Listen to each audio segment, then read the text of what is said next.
Marcus, now this financial. Good morning to you all. Thank you for turning up so early and looking fresh and keen and eager to get us started. My name is Marcus Kummer. I'm with the Internet Society, and I will say a few introductory remarks, but I will leave the nitty-gritty moderation to my colleague Karen Mulberry. We have a very distinguished panel here. I mentioned Karen Mulberry on the very left. Next to me, Johan Kubalia from Diplo Foundation. And then Manu Bhardwaj from US Department of State. And Mila Pilau next to her, and Marilia Maciel and Tuela Gere.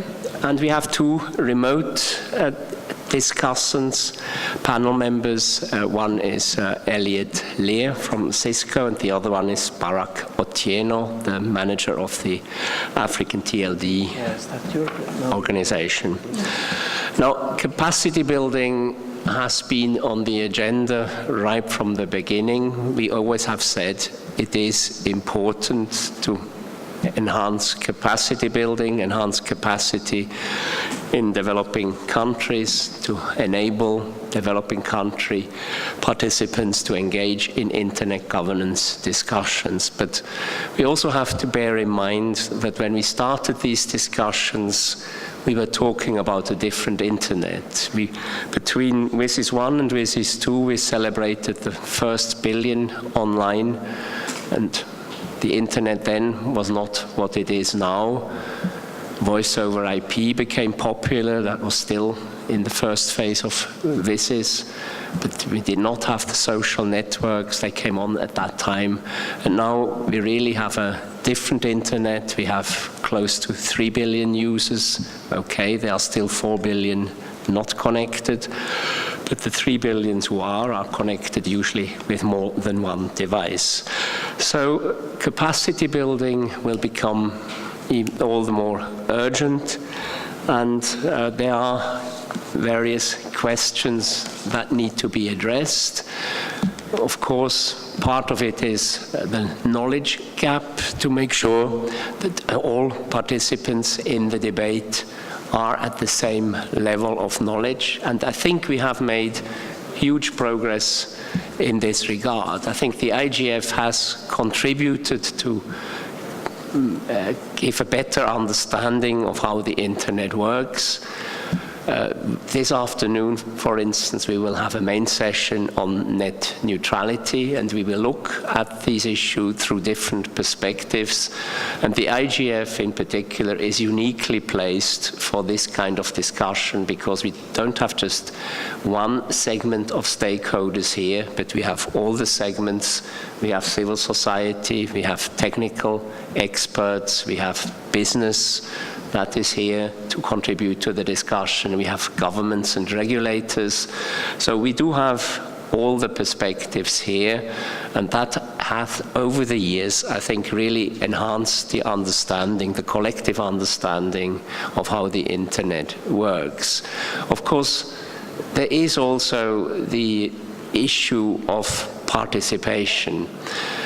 And just to be, and it is a traveling circus, all these many meetings on internet, and they seem to be multiplying over the years, and it is simply not possible for everyone to attend every meeting. We have made great efforts to improve remote participation, but remote participation never quite replaces the physical participation, to be able to interact person to person in one room. And there is something I think we have to bear in mind also when multiplying the numbers of meetings. But with that, I think I have talked for long enough, and I would ask and invite Johan for the first presentation. Please, Johan, you have the floor. Thank you. Thank you, Marcus. Good morning. Well, we'll get the some sort of, you will have exclusive right to see the first result of data mining exercise on 21 statements at the opening sessions that were delivered yesterday. And it forced me to change slightly my introductory presentation. As Marcus indicated, I'm director of a Diplo Foundation and the head of Geneva Internet Platform, aimed at providing capacity building and enhancing the participation of small and developing states. And Diplo has trained close to 2,000 people. Many small and developing states got the first internet governance representation through Diplo's capacity development program. Therefore, we are quite involved in day-to-day reality and far from just delivering one training and analyzing what is the real level of participation, as Marcus indicated as one of the main challenges. But back to the analysis of the rhetorical tone of the opening session. It was very high on optimism and very low on realism, and surprisingly on commonalities. Now, we will send, if you're interested, I can send you the detailed analysis, including the statement and the speeches of each presenters. Therefore, each presentation, opening statement, was analyzed according to the main categories. Now, what is here relevant and why this data mining in this case is useful, I think it reflects the current situation of internet governance, capacity building, and main theme that we have today. There is a quite high level of optimism, at least in IGF circles, that we have a chance to do something new. There are new possibilities, and sometimes low level of realism, and especially realism in the sense of understanding what's going on outside the relatively limited circle of us involved in internet governance on a daily basis. And this is our main concern at Diplo and Geneva Internet Platform, to see what in reality, how other people are seeing the internet governance. And here the news are mixed. We have general appreciation of the high relevance of internet governance, but very often perception that people are left out, that they don't have enough means of awareness or capacity, not necessarily capacity understanding what's going on, but also time-wise capacity and resources to follow so many processes. Therefore, probably the main challenge, if I have to zoom out for us, for today's discussion, generally, IG, and I would say IGF, is to close this gap between possibility to participate and reality of participating. That gap could be the major challenge for Internet Governance Forum. As we know, IGF is open for participation, like ICANN, like many other internet governance bodies. But it doesn't mean that if we open the door, that people will come through the door to the IG meetings. And here are the main challenges. The main challenge is to show them why it is relevant for them. Main challenge is in providing knowledge and skills for participation, resources, and I'm particularly happy that today Marcus is with us. He initiated the latest initiative of providing the more solid support for Internet Governance Forum. Therefore, in covering a really broad range of the issues, Internet governance issues, no, it doesn't work. Okay, anyhow, I will describe. Yep, whatever. The main challenge is in moving beyond the statement that basically is sometimes heard, you can participate. Why you don't come to the meeting? It's open. You can join us. And really building substantive, reality-based capacities for people to participate. Sometimes it's just awareness building. Explaining, we had a session explaining why it is relevant for example, parliamentarians. I had a few sessions with parliamentarians. For them, it is important to win the next elections. And you have to give them how IG can affect their chances to win the next elections. For civil servants, well, it's important to advance the agenda of their countries to reduce the risks. Usually, government business is risk avoidance business. Civil society has more common cause on their mind, but again, the issues are very specific, and sometimes we overestimate the possibility on this statement that internet governance is global and it requires only global solutions.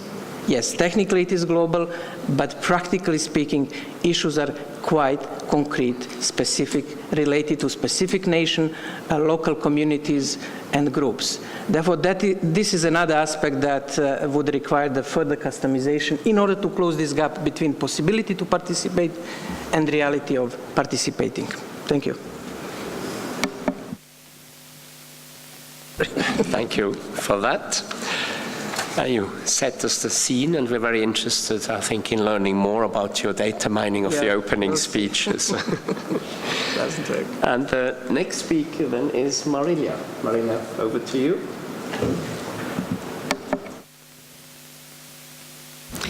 Thank you very much, Marcus, and good morning to all. It's really a pleasure to be here today, speaking on the session today. We were asked to focus on the bigger picture and what are the elements that make internet governance constantly evolving and fresh. We were requested not to talk about Net Mundial or the IANA transition because you have enough sessions about that during this week. I'm not going to focus on Net Mundial, but I was part of the multi-stakeholder executive committee that helped to organize Net Mundial and drafted the first outcome document that was put under public consultation. So I just would like to highlight 3 pieces of this outcome document that I think pave the way properly for a constant evolution of the ecosystem. The first of them is how the document deals with the internet governance framework. And the document makes a clear option for a distributed model for internet governance, and this is something that, as you know, we have been discussing for many years, so this is a step forward, certainly.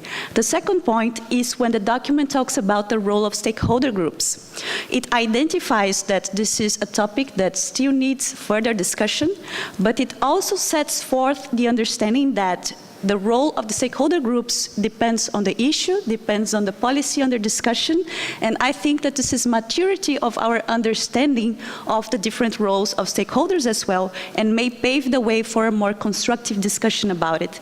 And the third element is about knowledge. There are some elements in the outcome document that I think could be very important for us to develop more solid knowledge and to have a level playing field between different actors when they discuss internet governance. One of them is the idea to implement a sort of a clearinghouse that could help less resource countries to have access to information. This idea has been floating around for some years, and the document picks it up, and it's up to us to try to understand how this could be implemented. And the second comes from the process of organizing Net Mundial itself.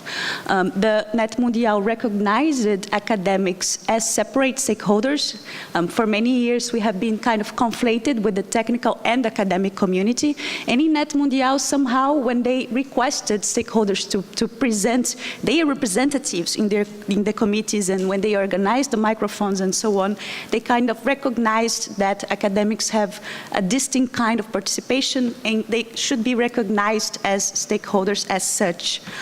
Just to come back briefly to these 3 points in the document, I think that, as I said, for many years we have been torn between this idea that internet governance should be either centralized somewhere, mostly under the UN, in a structure, or should be distributed. And I think that the fact that the document elevates distributed internet governance as a principle that should underpin our whole idea of how the ecosystem should develop, it's really important, especially if we think that according to the regime theory, and when we talk about internet governance, it's good to have in mind that we are applying regime theory as the background of our understanding of internet governance. Principles are really what underpins a regime. If you change principles, you change a regime. If you change procedures, if you change institutions, these are minor changes, but principles, it's what really underpins everything that we're doing here. So elevating distributed model as something as important as principles for the regime really sets the way forward for our discussion. It doesn't mean that proposals about centralized internet governance will die. We will certainly see proposals with this this tone next year when we're talking about the WSIS review process, but I think that the community as a whole and the multi-stakeholder actors have made a clear option in Net Mundial. I think, nevertheless, that we need to take into account two concerns of actors when they talk about centralized models for internet governance. There are two important concerns that underlie these proposals. One of them is the difficulty to have access to information. Centralized models, as we know, they are more easy to read, they are more easy to understand. They provide you a focal point where you can go and you can gather the information that you need. And the second point is the lack of resources to follow the topics when we are talking about a totally distributed model. And this is a concern not only to developing country governments. We know that governments from developed countries as well sometimes work with a very small team of people that follow internet governance issues. The same for civil society, the same for other stakeholder groups, small business companies. So when we talk about distributed models for internet governance, it's really important that we try to analyze and understand how we can make these models more accountable, more participatory, more open to the participation of all those interested, real participation and not only something on paper. And this is something that initiatives or efforts that are building upon Net Mundial should look into. When we look at the Net Mundial initiative or even the IGF report that has been produced that clearly says that it wants to implement the roadmap of Net Mundial by developing a distributed model, and this report is really interesting because it gives us kind of a step-by-step of how to implement a distributed model from issue identification to solution mapping, to solution formulation, to real implementation. So it's the first time I think that we are given this step by step, and this report, the IGF report, is a document that we should definitely read. But I think that it lacks this concern, how to make sure that actors that do not have the necessary resources to participate are included. And then we come to the last point, which is the issue of knowledge.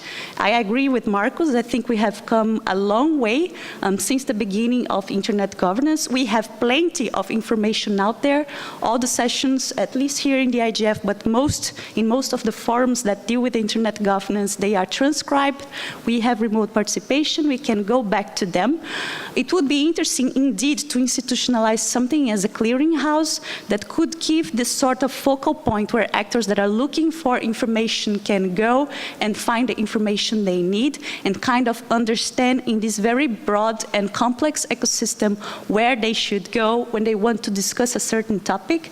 But I think that this is not enough, and we really need to move a step forward when it comes to knowledge. I think that here in the internet governance discussions, maybe we use too little some instruments that are being used when we talk about e-democracy, for instance. For sorting through information, I think that data mining is an exercise that shows us that there is a long way to go, but there are instruments that can help us sort out big volumes of information, because I think that the main problem that we have here is not lack of information. There is plenty of information out there, but it's ways to cross this information and to make sure that information that is crossed becomes solid knowledge that is useful for policy development. This is something that we need, and maybe this is something that the technical community, together with the community that work with the e-democracy practices and platforms, could help us sort out. I think we are kind of in the infancy still of how we deal with the big information, the big volumes of information that we are producing, and this kind of platforms or ways to sort information could curb the difficulties that actors have, not only from the developing world, but as elsewhere, to have access to information and to meaningfully be able to participate on distributed models. I think that this should be our main concern. Yes, let's make internet governance distributed, but let's be aware that it creates additional efforts for participation, and curbing these problems is something that we should be concerned and looking into in the next year, I think. Thank you. Thank you, Marilia, and grateful also to your reference to the interpretation of the role of stakeholders in the Net Mundial statement. I think that was a really important step forward. We have also always been stuck with the Tunis wording in their respective role, and Net Mondial took us a step forward to be flexible in the interpretation and also recognizing that depending on the issue at stake, the stakeholders have a different role to play. I think that was an important step forward. Now, the next speaker would be Barak. Can we loop him in?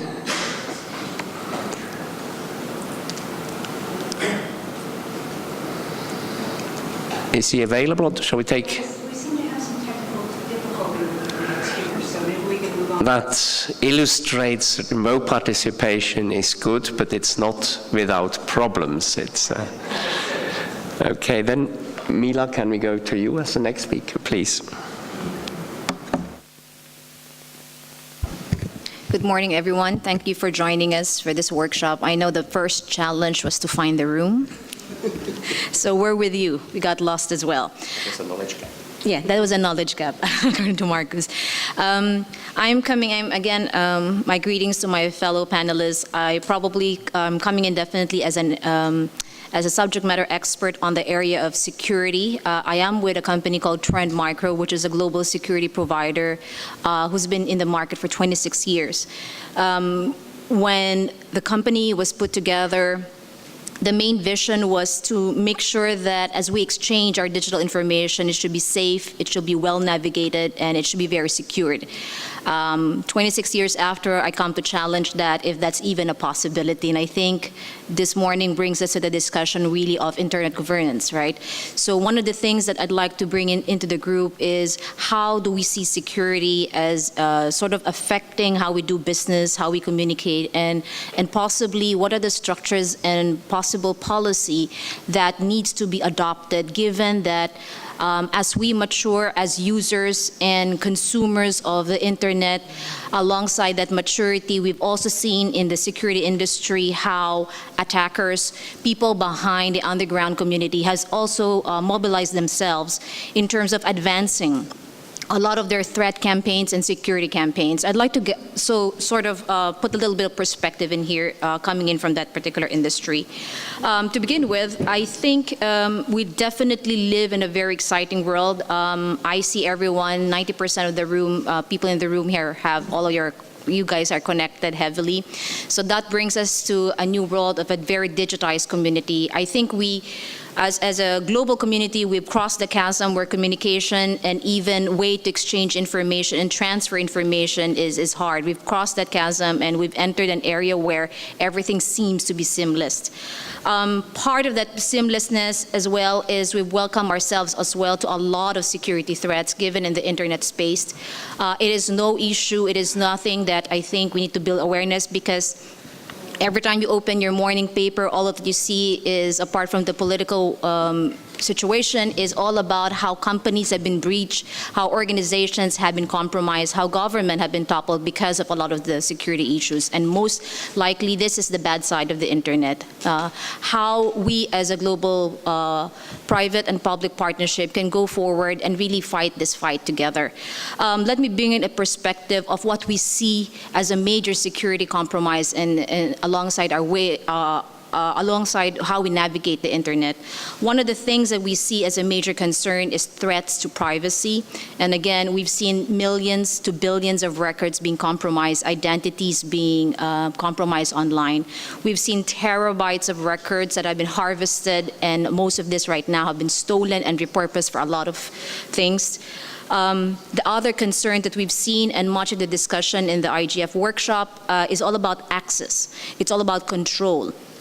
Beginning from the small voices, how children can be protected against a lot of this insecurity in the internet, how we can rebuild, and I purposely say the word rebuild, confidence and trust as we navigate ourselves in the internet, and how organizations can also rebuild trust to their consumers and even the government as well.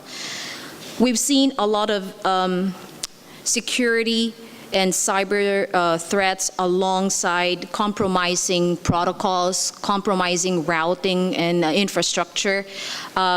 We know that many years ago, when a lot of the DNS IP have been put together, it gives us a lot of relief. But today, we've seen a lot of attacks coming in compromising a lot of the DNS that we come to believe and we come to trust for a long time.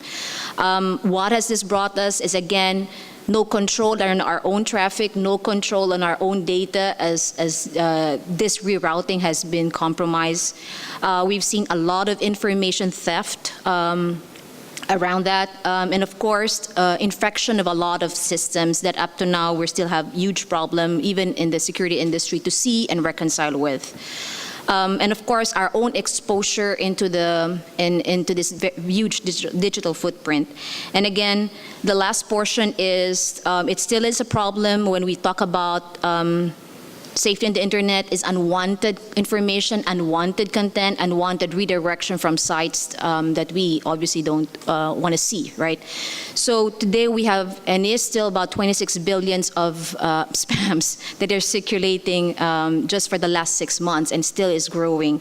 So my point is, I can go on and talk a little bit more about the security threats. The point is we don't need to punctuate the obvious that as we navigate the internet, as we govern a lot of policies and standards, the point is security seems to be, needs to be also innovated, because a lot of the things that we put together in the past may be something that we need to challenge, because they might not be adept to how the attackers have been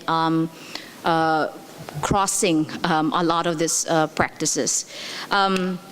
And I guess a non-negotiable part is that we are living in a very digital world. A lot of what we do is almost patterned according to our digital lifestyle. That is a non-negotiable. So the point is we need to really understand what kind of policies and standards do we need to put in place that are real world, meaning how do we use the real world scenarios that we see today in terms of security breaches, and a lot of them are obviously running in the internet. How do we see them as a way to influence what we have right now, either as best practices, as policies, and hopefully as a way to govern both local and international. My last note is, I'm sure all of you would agree and applaud the fact that internet has brought a lot of things to us, a lot of goodness, but sadly, there are the other side of the world where they are here and they will be here to disrupt that business that we've all come to, protect and secure. Thank you. Thank you very much, and I apologize, Marcus was called away, but at least he got to be with us for a brief portion to open the session and provide some context for us. All right, our next speaker is Manu.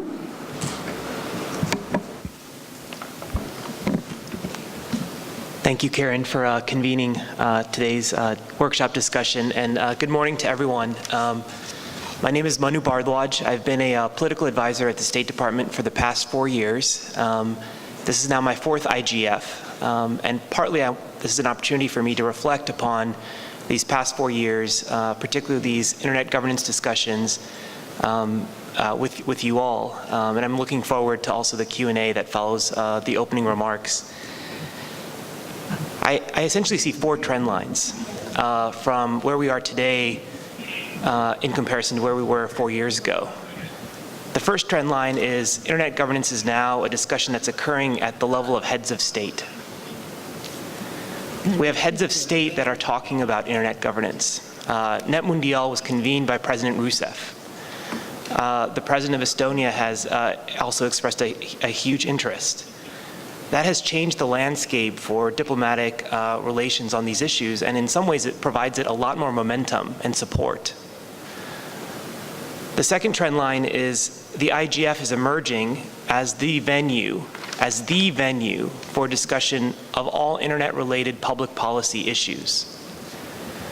It enjoys significant support from probably most of us, if not all of us here, at this year's IGF, as well as, and that support is growing with every year, every passing year.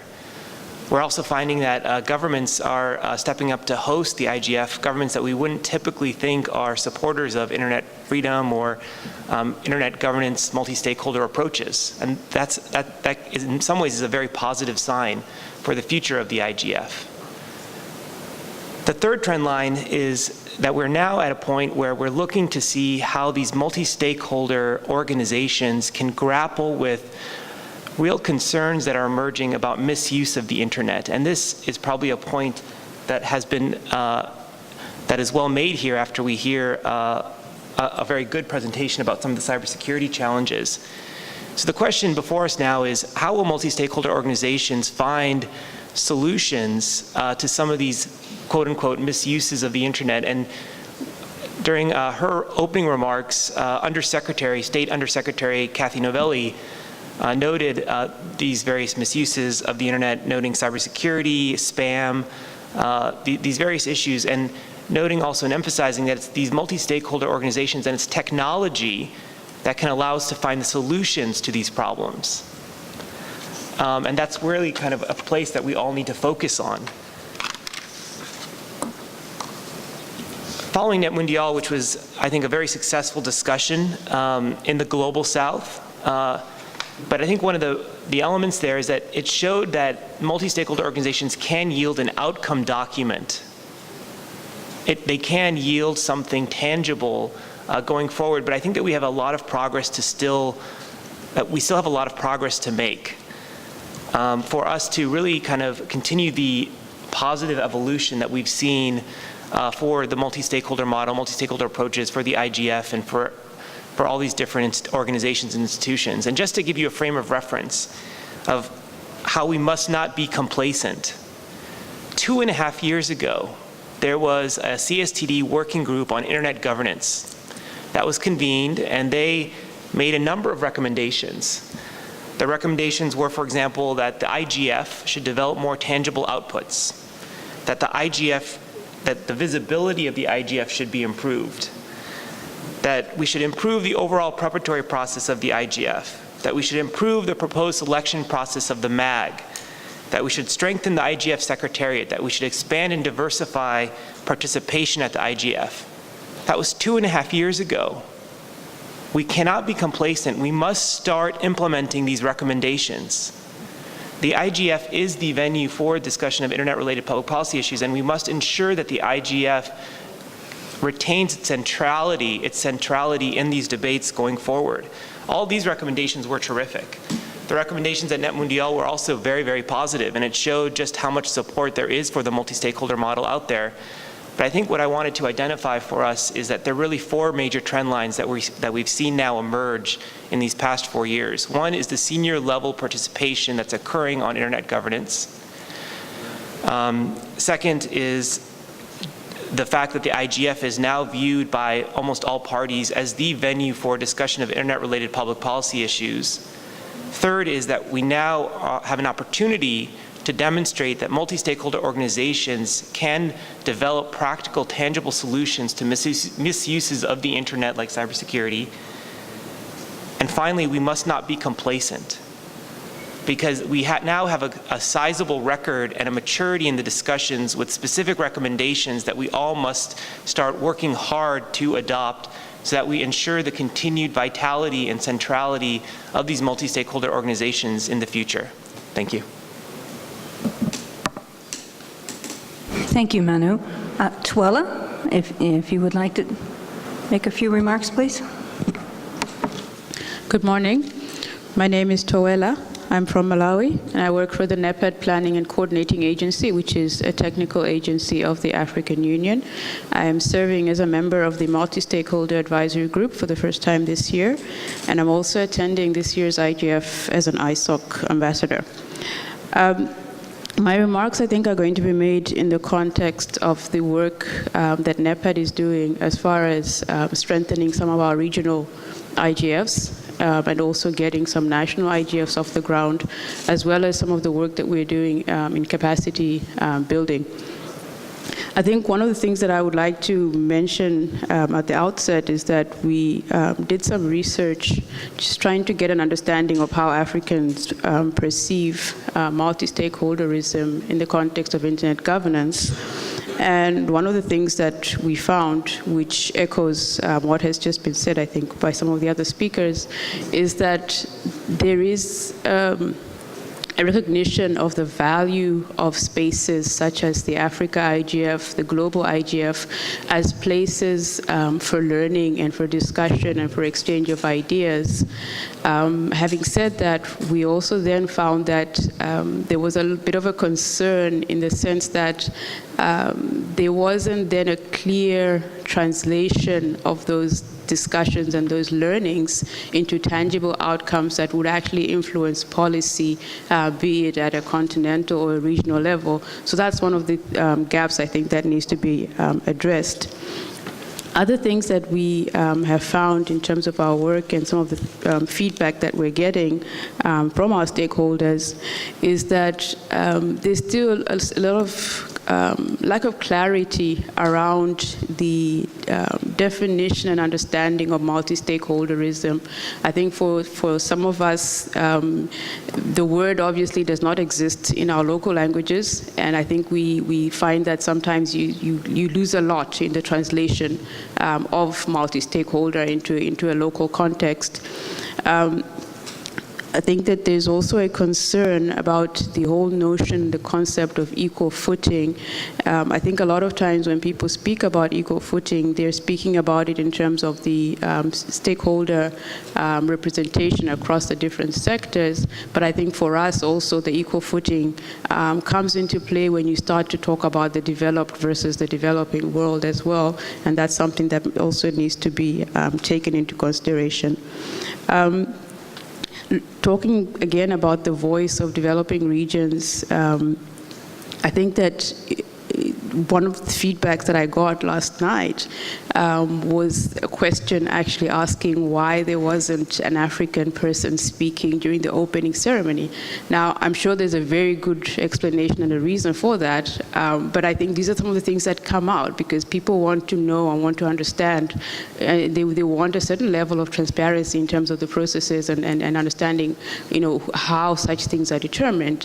And I think that that's maybe something that also needs to be reflected in the way that we do things in the multi-stakeholder model. I think the idea or the understanding is that the multi-stakeholderism also should cut across not only in terms of the attendance at meetings, but in terms of the processes, entire processes from start to finish, that it should be very evident that there is that multi-stakeholder approach and that the transparency and openness is also upheld. Constructive and continuous engagement, I think, is also something that is of a concern. I think that people would like to see a move away from just events to actual engagement that happens throughout and from between events. And I think that also speaks to the idea of how we actually take some of the discussions and the learnings that happen here and take them back into our relative context. I think with that, I'll stop it there and then wait for the questions. Thank you.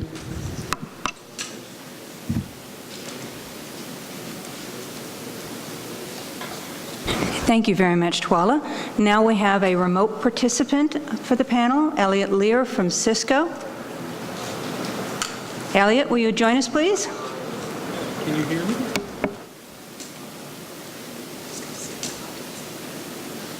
Yes, we're still having some technical. My name is Elliot Lear, and so I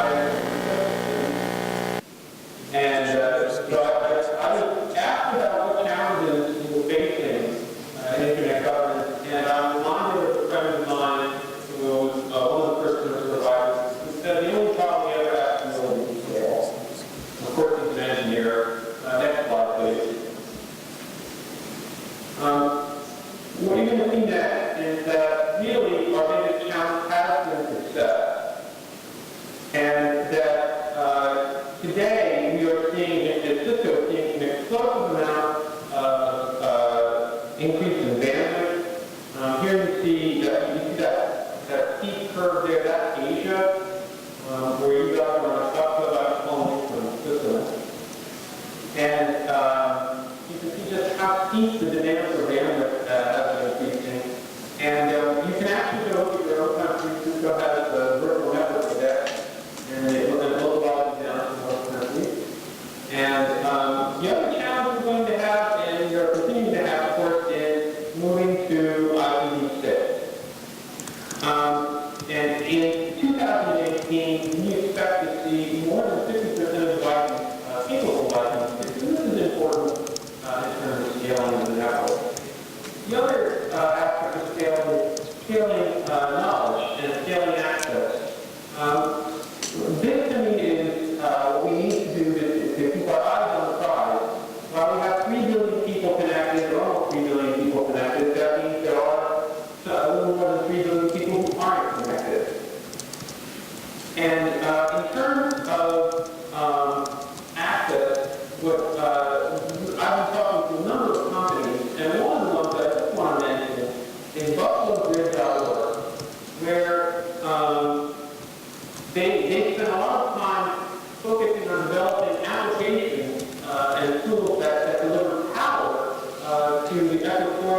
where power is not available. And I mention this because a solution to access has to involve a multi-sectoral approach.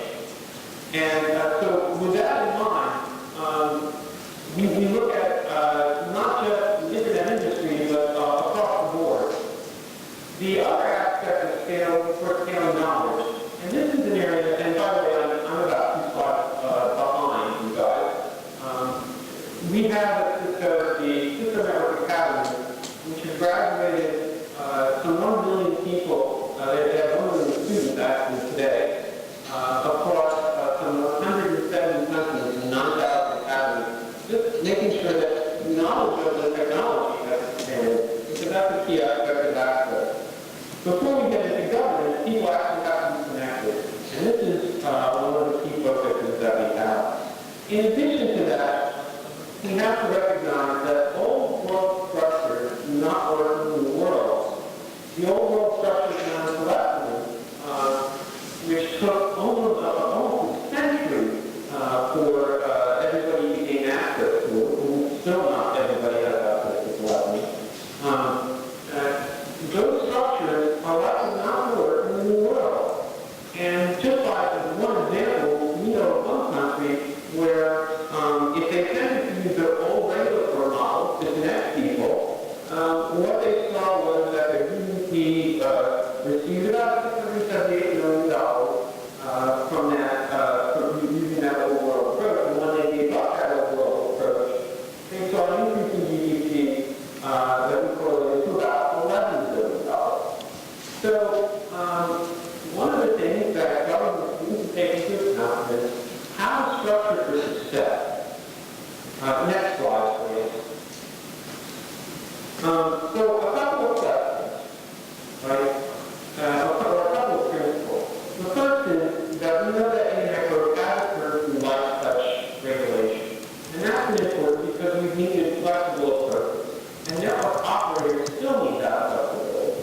So anytime we try to impose national standards, we run the risk of actually harming interoperability, harming security, and harming growth by occupying the old approach. So we have to be very careful not to occupy things that may need to change. And this is the particular risk is that policymakers will in fact standardize yesterday's technology tomorrow. The governments don't have, generally don't move with alacrity, while the paper technology does. As I mentioned, there are still another 2 billion to connect, and so there's still a lot to do. There's still that on our previous slide. And then just to follow up Mila's point, what we see is that there is a need to cybersecurity and cybercrime, either 2 separate but related problems, and that cybersecurity and these norms of social behavior are not just a technical problem, but rather they reflect that offline, the offline world, the online world aren't all that different in terms of people and the mores of the people who use each. So we have to work hand in hand. With that, I'll stop. Thank you very much. Thank you very much, Elliot. I don't know if Barack has had the opportunity to join us or not. I know he was having some challenges as well. So maybe we can proceed to more of a question dialogue session, and hopefully Barack will be able to join us and we can pick up with his comments at that time. Are there any questions from the group? If not, I've got one to maybe start us off. I mean, we've heard an awful lot about the challenges and the concerns and the issues in terms of the internet and internet governance. So, you know, looking at that, how should we maybe get our arms around the knowledge gap so we can push out more understanding of the process and the dialogue to bring more into the community in that discussion? I mean, we've heard some, you know, uncertainty about really trying to define what multi-stakeholder means. So how should we approach that knowledge gap? How do we get more voices involved, engaged in this discussion on internet governance and all the issues that are surrounding the internet? So I turn it over to the panel. Let me just a few quick ideas based on our experience in working on capacity development field. I think the right term should be capacity development more than capacity building, which implies building something passive participation of the other side. The key point is immersion. I don't think that the heavy focus on courses and training, traditional, is particularly beneficial in this phase, because we have to immerse people in the knowledge sharing process around the issues of their concern. This is the first. We call it capacity building 360 zeros, therefore that's the first point. Attention span is limited. IGF is usually field is polluted with the acronyms, with the difficult language. Therefore, that element of bringing it to direct concern of people who should learn more is the key. The second point, which in my view should be the priority in the next phase of IG capacity development, is institutional capacity development. It was natural to focus on individual capacity development in the first phase. We have to do some sort of lift off of the whole community.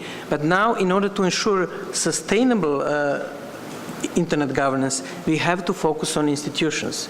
When I say institutions, it means governments, particularly governments in developing countries, but also NGOs. Business community is, I would say, well off when it comes to understanding, but some general capacity building, apart from the concrete technical areas, could be useful, giving the policy context and broader view. Therefore, those are the two key points. Internet governance 360, including the immersion of the people in knowledge transfer, and institutional development.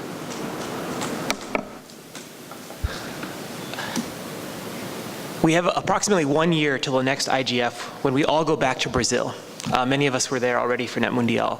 And I think it's an opportunity for us to now think about how to step up our engagement to the voices that haven't been at all the IGFs prior, to try to make sure that when we come to Brazil, we see all these new faces, that we're not always seeing the same faces. I think for the IGF to really be in a position to do that, it needs, and it now has a leader in Jannis Karklins as the interim MAG chair, to really kind of ensure that the regional IGFs that they're having all over the world, that the national IGFs are all linking up properly to the global IGF, which will now meet again in Brazil after Turkey concludes. And we also have to ensure that we do things like, if you go to the IGF website, for the Internet Governance Forum, we could probably use a more dynamic website that's more up to date and also kind of keeps people more informed. But these are things that we need to start really committing ourselves to, because I think that there is been too much of a taking for granted the IGF. And there needs to be more of a commitment and less of a complacency, so we ensure that it maintains its centrality in the internet governance discussions, and it is what we're hoping for, which is a place where all stakeholders from the global south and the north can come and discuss internet-related public policy matters in a way that's helpful to all parties, increases understanding. But once all we have to do is fulfill that mission, and everyone will come. Because it will be seen everywhere as a place to really make progress and to really have meaningful conversations and discussions like we're hoping for this week.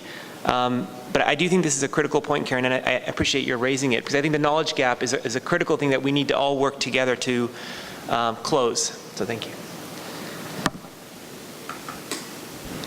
Thank you. That's a very interesting question, and I think that it departs from our understanding of what internet policy is. Because when we talk about policy, we are very used to the idea of that thing that it's the national public administration that is going to implement based on the decisions that are taken by our parliaments. When we translate this to internet governance, we have a hard time to identify what policy exactly is. And of course, we are talking about things that are being produced by international organizations, but actions that other actors have every day, for instance, developing standards or developing terms of use of platforms, they have very concrete consequences on the lives of people. So they should be seen as well as kind of policies or kind of actions that have a close interplay with policies. When we think about that, we realize that our standards regarding involvement should change. It's not enough to make spaces open for participation. When we talk about technical standards, for instance, it is very important that if they have an impact on policy development, people are able to understand what is being discussed. It's not enough to say, come to our list and participate in discussions. It's very important that people understand what is at stake, and that technical standards, for instance, and regulation by law are aligned, because if one goes in one direction and the other goes in the other, then we won't have a coherent framework that will regulate the internet. It's important that there is a dialogue between these two worlds. And I think that it is important that we think that while democratic practices are still very much anchored on the national territory, distributed networks of governance and policy development is actually what we are talking about when we talk about internet governance. And we need to find ways to close this gap, and this is related with what I was saying before. These networks need to be more open and more democratic. Otherwise, we are making sure that some people that are more and more territorialized, because let's be sure, globalization has helped some people to become globalized. But there is a huge part of the world that has not harnessed the benefits of globalization. They have actually become more territorialized. And in order to be part of policy development, we know that information available online is very important, remote participation is very important, but it is very important that people are on spaces where the information is circulating. That is how you acquire the immersion that Jovan was talking about. So people need to be present in these spaces, and the tendency when we create distributed network models of governance is that people that are already globalized and participating, they are the ones that are going to populate these networks. So we need to make sure that this trend does not happen, because we are in a very special and an important moment for implementing procedures for developing these networks of governance around issue areas. I think that this is the way that we are evolving, not very ossified structures for internet governance, but networks that are coalesced around specific issues, and that sometimes they have a long lifespan, sometimes they are more very focused on that issue. When the problem is resolved, the network will dissolve. But it's very important that when we look into these networks, we think about this accountability and standards for participation. And it's not just something that people that are interested are going to be there because they will realize that the topic is important. It's not like that. If we are talking about policy, and we are talking about policy here, it is important that there is an active effort to bring these people in.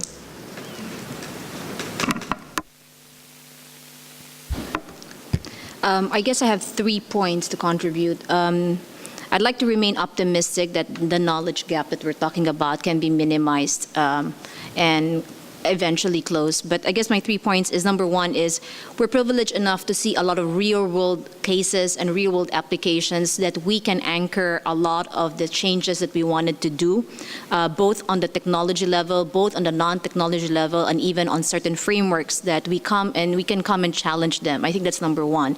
A lot of these standards should not be sitting in folder and shelves. The point is we need to really look at it and do an inventory of what's happening on the global scale, and look at what changes has to be done so that that knowledge gap can be minimized. The second portion is I agree with our panelists who mentioned about the right people and the relevant people should be in the same bus. I think it's a global issue that, and we've talked about the diversity of this area. It's just too wide and it's too big. So I guess we have to welcome a lot of domain experts, a lot of people or organizations that can contribute on that. But we need to make sure that conversation has to be relevant. Otherwise, we may not be solving issues at all, but we might just be spending a lot of time discussing them. The third is the real reason that we're all here is because it's a global issue. So I believe that to address the knowledge gap, we have to have a shared responsibility on different angles. One is from government perspective, from private and public institutions, and even from community. And let's not underestimate the small institutions, small community like NGOs or otherwise, right? So I think we need to have a shared responsibility. I wish we can be more and be able to reconcile really the priorities, because as we said, it's really a diverse area. When we look at priorities, I believe we can reconcile the fact that there is an ideal way to solve the knowledge gap in terms of our priority, but there's also a practical way. And if you ask my opinion, I think it's ideal to go through the practical way, because otherwise, if you go to the ideal big desire, it might, again, take us more time to really take a look at it. Thank you.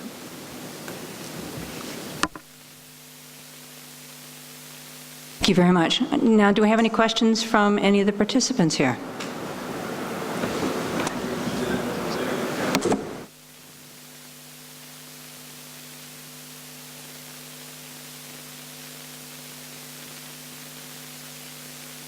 I'd like to ask Manu, when he speaks of the recommendations with respect to the IGF and the fact that they've lain not really developed for 2.5 years. To what would you attribute that, Manu? Is it really, is there opposition perhaps that is not so obvious? Is it lack of resources? Is it just inertia and people get on with their lives after recommendations like these have been made? I mean, I'm wondering what it tells us about the IGF that these recommendations have lain essentially not acted on for so long.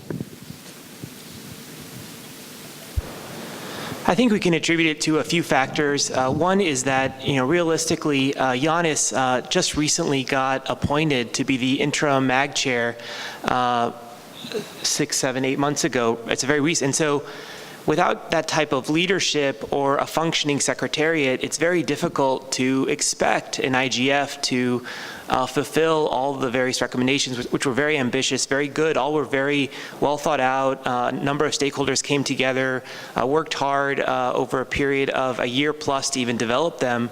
And then they were approved and adopted by the CSTD working group, and then the overall CSTD, and then the ECOSOC. And so there was consensus that this was the type of approach that we would like to see the IGF take. But then, there's a certain element of realism. And realistically, the IGF Secretariat now is a staff of 2 people that I know of well. And then also Governace Karklins, who's an interim MAG chair.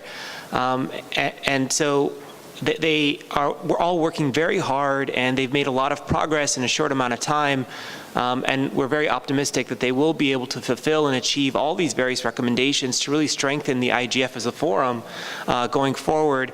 But they need our help, and it's our shared responsibility to help them as stakeholders that really believe that the IGF is the central place for these discussions. And we need to hold ourselves to a high standard, because my sense is that we all believe in the IGF and its continued centrality. And so I just wanted to point out that these recommendations were issued 2.5 years ago. It's now kind of my hope that now with Governace in place, with the functioning secretariat in place, with all this momentum towards multi-stakeholder internet governance, that we can now make a lot of tangible progress towards them.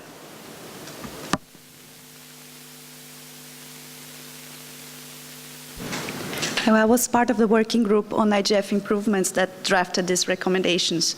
And I think that regarding a political assessment of what happened, I think that for many years there was resistance inside the IGF by part of some actors to have an IGF that was more outcome-oriented.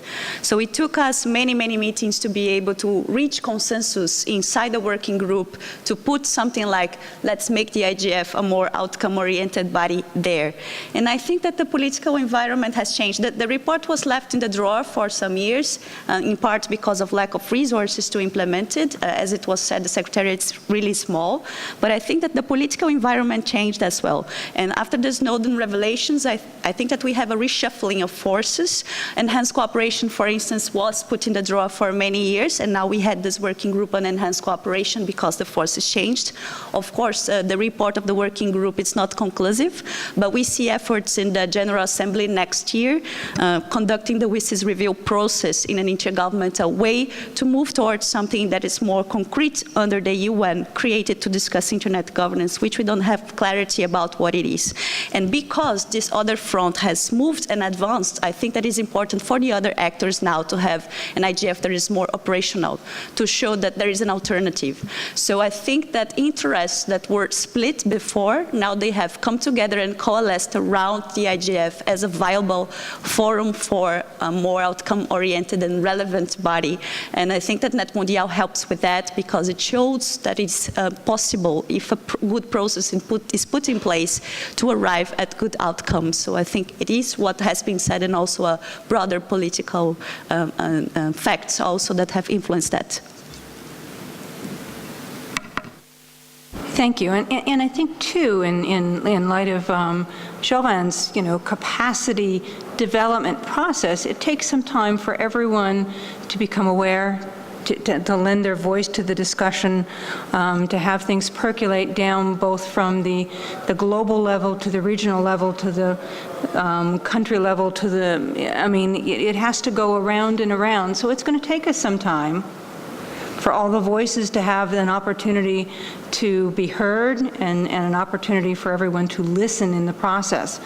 As the internet continues to evolve and flexes in different directions, I think we also have to have that capacity to evolve and flex and be prepared for this constant change to move forward. So it isn't going to be a quick process, at least in my mind, but it's going to be, I think, a very inclusive process as we talk through changes and shifts and try and look at the IGF process and internet governance and hold it up for something that we can all aspire to.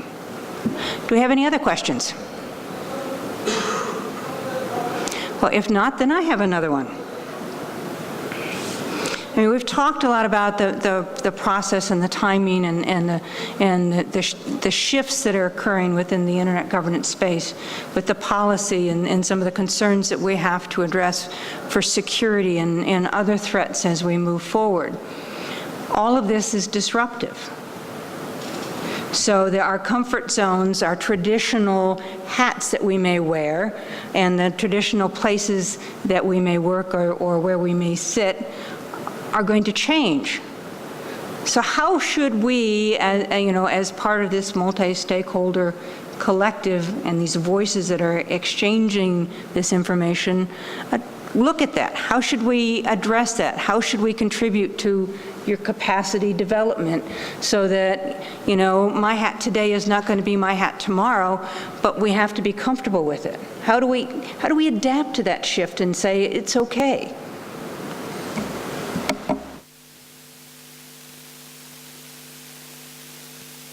Katie, thank you for introducing the hat metaphor, and I spent 11 years in Malta where the bonus 6 hats, I don't know if you're familiar with the idea of lateral thinking in six hats, and we will need quite a few hats because our identity is a complex. We act as policymakers, as academics,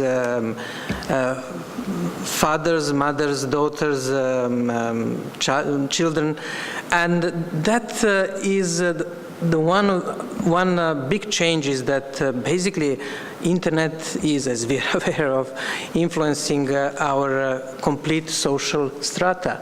About 30% of family communication nowadays has shifted to the internet. Family lunches, and then there is no need to stress that we are experiencing that. Therefore, we are going to act in different capacities, representing these different online identities that we have to force. The key is to increase some sort of policy empathy, trying to understand the other side. And I'm based in Geneva, and I spend quite a bit of time meeting people from diplomatic community and governance, and then in the same time we are involved in the civil society activities as Diplo is NGO. And I can see the huge, sometimes huge gap in perception or empathy of different players. Governments, policymakers they share the same concern as the civil society because they are citizens, they are users of the internet. And, but they have also constraints. They have to work within the certain system, which is very often quite hierarchical. You know, when you ask a diplomat in the discussion about his or her view, if it is controversial, he has to consult. For civil society activists, for me representing Diplo, I can comment on more or less any issue within the limits of our activities. Therefore, there are a lot of this fine-tuning synchronization that we have to do in order to make the smooth process of interacting in different capacities and wearing, well, the bonus 6 hats, if not even more.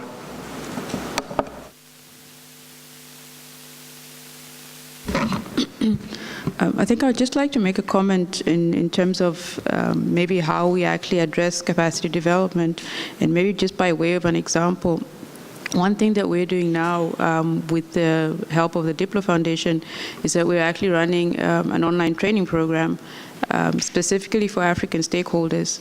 But what we did in the selection of the participants was to be very targeted in looking at a country level and trying to get a mix of stakeholder representation, so parliament, government, civil society, private sector, etc., with the view that when we get at least 3 or 4 participants from a country engaging in that same training process and being asked to engage and collaborate, that then also helps them to get a better understanding of what the issues that are sitting with the other party are, and that speaks to part of the policy empathy perhaps that Jovan is talking about.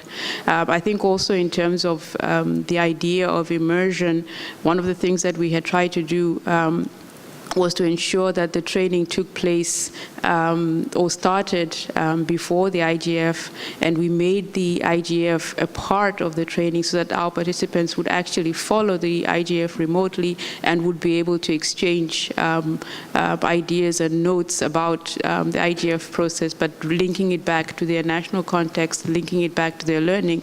So I think it speaks to the fact that we maybe need to also be very adaptive in terms of how we approach capacity development as well. Elliot, you had some comments?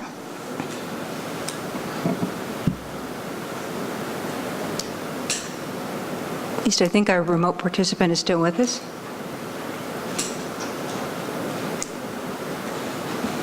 If not, I mean, I think there's another nuance that came up in trying to address that question, because when we look at the evolution of the internet and the fact that there are still millions who are not online, and not only do we have those that are not part of the internet and can take advantage of some of the exchanges that occur on the internet, we have those that are not there, do not have the technical capability.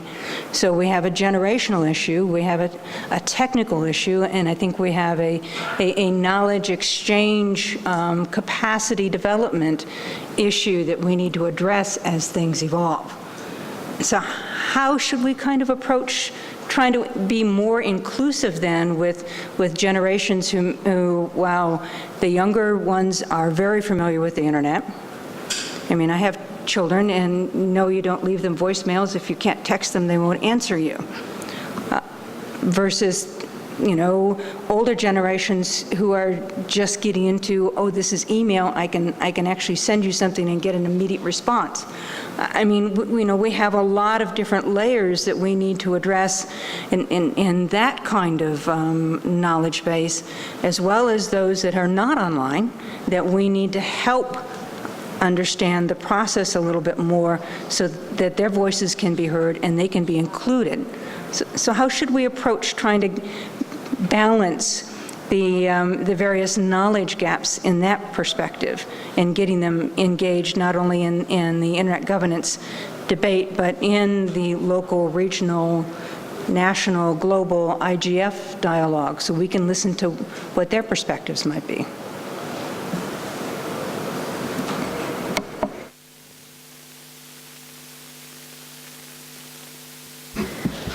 Well, I think that one thing that has worked well for us, at least in Brazil, is to have a national multi-stakeholder structure involved with internet governance.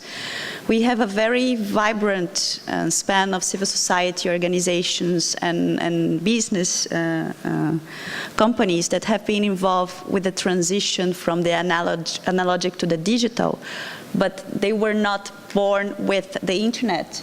And the fact that we have a Brazilian Internet Governance Steering Committee that is multi-stakeholder and that holds elections for, the body of councillors, this is something that has mobilized these groups of civil society and other actors that have been involved with communication to some level, but that did not understand how this worked in internet, to become involved in the elections and little by little to understand the specific challenges of the internet and of internet governance, and also to bring to internet governance this knowledge of organization and grassroots penetration that they have in the communications movement.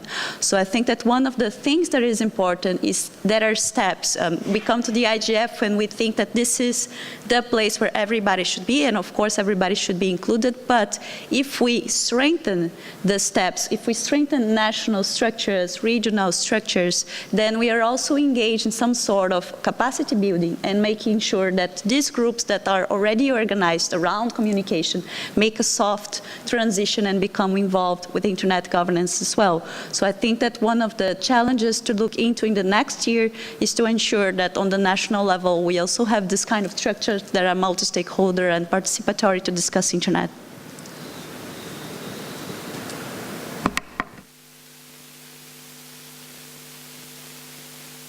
One quick comment. There is one sort of hidden success story which I would like to draw your attention about. Is there anyone from Indonesia in the room?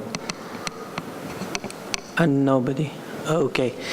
Indonesia has made an extremely interesting experiment in capacity building by using the IGF Bali as a trigger of the process, and they're now, for example, considering extending of the IG awareness building and training to the universities across Indonesia, reducing this gap that we shouldn't underestimate with the huge impact of the internet on society, and still limited academic and research inputs about this impact. There are very, very little reflections, mainly in the United States, a bit in the Western Europe, but there are not enough studies of the impact of the internet on society. And Indonesia is now trying to move forward with broadening awareness across on the university in Indonesia about impact of the internet on society and internet governance in particular.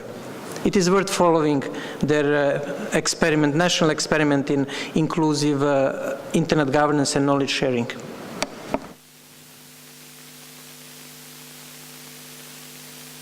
Do we have any other questions?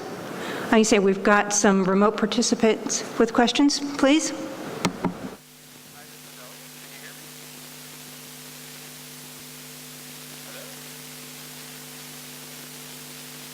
Well, I tried again.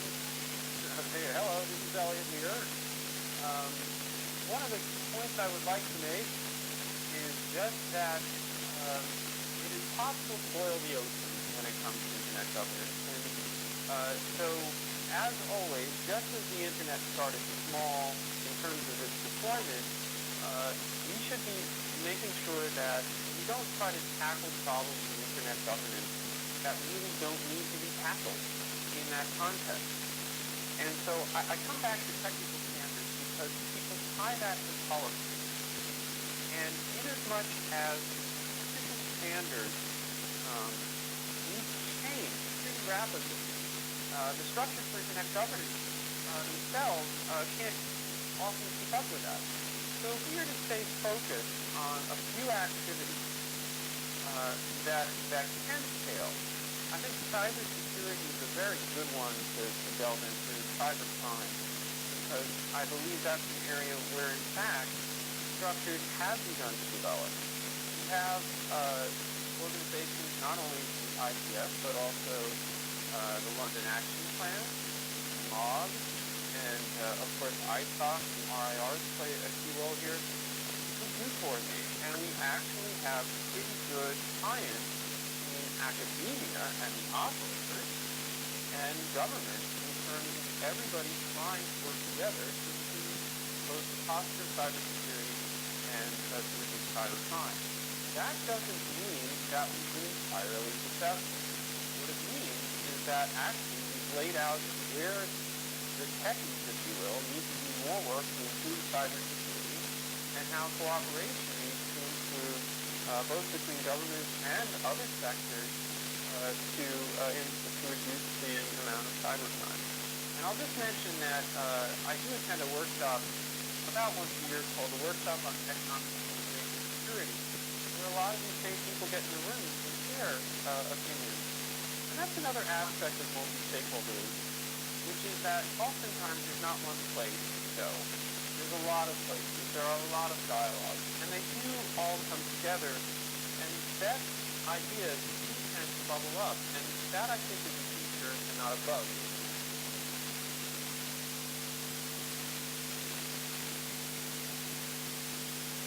Thank you, Elliot. Do we have any questions from the participants in the room?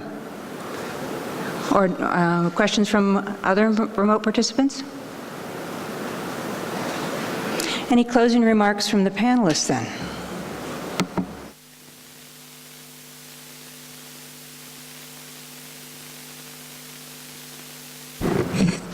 Just one question that I've been asking myself. How many of us who are physically in the room are basically physically present? Because from time to time I find a room with a good Wi-Fi access, and I attend the sessions in wide range, from the technical ones to the social ones. Therefore, it's a real key dilemma of it's a good question of our physical presence and real cognitive presence. Therefore, we have a remote participation, physical participation sitting here, and cognitive participation. It's interesting dilemma. I'm writing blog based on my experience, because recently I attended a session. I was sitting in a good room with Wi-Fi, not recently, last year in Bali, and I started hearing interesting discussion. I said, my God, this is a good session. It was a session of the Internet exchange points. Mm-hmm. Therefore, it's interesting to reflect on that aspect of the IGF. Thank you. I guess my last point, though, is that we're open to a lot of innovation, and going back to the topic on internet governance, is that we're open to a lot of innovation in this industry. As I mentioned earlier, we've crossed the chasm and we fully enjoy now the benefits of it. But I hope that we become more aggressive and active participant to our own security, to our own safeguarding of this very, very popular yet very benefiting platform. I think it's the only way to go, and as I said, sadly, it's a brutal fact, and at the same time, it's a non-negotiable. And so I think when we go back to a lot of the standards, again, that we do have a lot of the policies, my point is always going to be we need to really make them as live and as active as possible, because the internet age is moving very, very fast. Sometimes it's 2 steps ahead of us. So the only way we can do is really catch up and make it really more, something that that needs to be relevant to our current landscape and situation. Just as a closing remark, I think that maybe it's important for us, when we talk about knowledge and capacity building, it is important for us to think about what are the skills that are required today to meaningfully participate in this internet world and its governance as well. Something that we came to the conclusion in the law school of FGV in Brazil is that programming, it's something that will be required for everybody who wants to understand what is being made with their privacy or with their rights or with their lives, because our lives are being programmed by somebody else when we are online. And in order to understand whether what is going on and if our rights are being respected and so on. It's very important that we have notions about programming. So we have created a discipline for lawyers in which they have to go through. Right now it's an option, they don't need to, but we have realized that there is a huge interest for it. So lawyers are starting to learn how to program when they are really young. And we think that this is the kind of thing that may make a difference to understand, for instance, how algorithms work. How do we have access to information when we search something on Google, on Facebook? Is it the world as it is? Is it the world that is filtered for us? What are the implications of that? So I think that there are a lot of good things that are happening in terms of innovation. The algorithms, they provide us with excellent innovation and ways to find the information that we want, not to muddle through a lot of information that is unnecessary or that does not interest us. But also, in a way, it creates a responsibility for us to understand how algorithms work, for instance, just to say an example, in order for us to understand how we can participate, what is being made with our lives, and to be able to influence it. So to participate in this debate required many other skills that maybe we are from a generation, from a transitional generation, that we were not brought up with them. And it's important that we think about how capacity building should be provided for the next generation. Maybe it's not just reading or being immersed. Maybe it's being trained in areas of knowledge that were specific to some professionals, for instance, such as programming. So we need to consider that.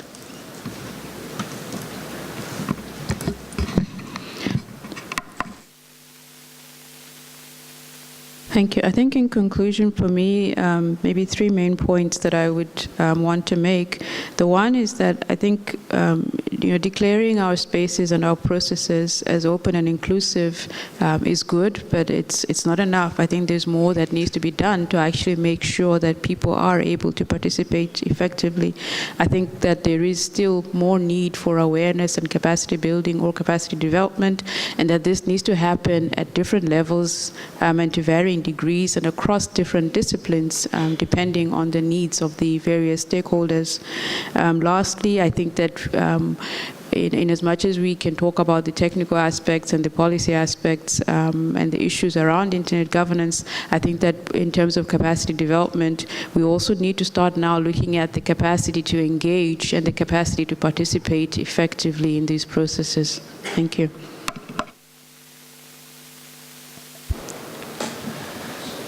Just to reflect on, my message, I just wanted to note we have seen so much innovation and so much change in this space the last 10 years. The iPhone was invented 7 years ago. It's hard to imagine how our health, how our education, how our learning, how our lives have been changed by the internet and by internet-related devices, internet-related innovation. And it's very exciting to see all these developments. And so now at the 9th IGF, I think we're trying to think through kind of how we can stay on top of all these different developments, all these different changes, and how we can really best position the IGF and these multi-stakeholder organizations to also be innovative in their thinking, much like the internet, and be successful, and continue to build upon their success in the coming years. And I'm looking forward to the discussions this week and kind of hearing more reflections from others. So thank you for the opportunity to be on the panel. Elliot, do you have some closing remarks?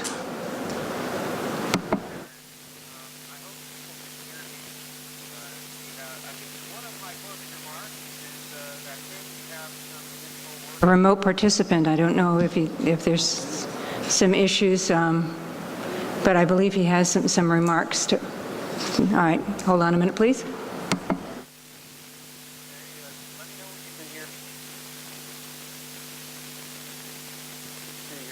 We can hear you. Thank you very much for your patience. I think one of my closing remarks is that clearly we all need to do a better job on the technology front for participation of remote participants. I want to add to what Andy said, actually, in my closing remarks. The democracy in modern times is about 238 years old. Ours is about 100 years, or a little more than 100 years old. Walking machines really are about the same age. back to my slide. And the internet and the cell phone are very, very young in comparison. And so we are going to need to adapt to the fact that these technologies are here. But we should give ourselves, I think, some applause for how far we've gotten in a relatively short period of time to start. And that we should take the time we need to build out the mechanisms that we need.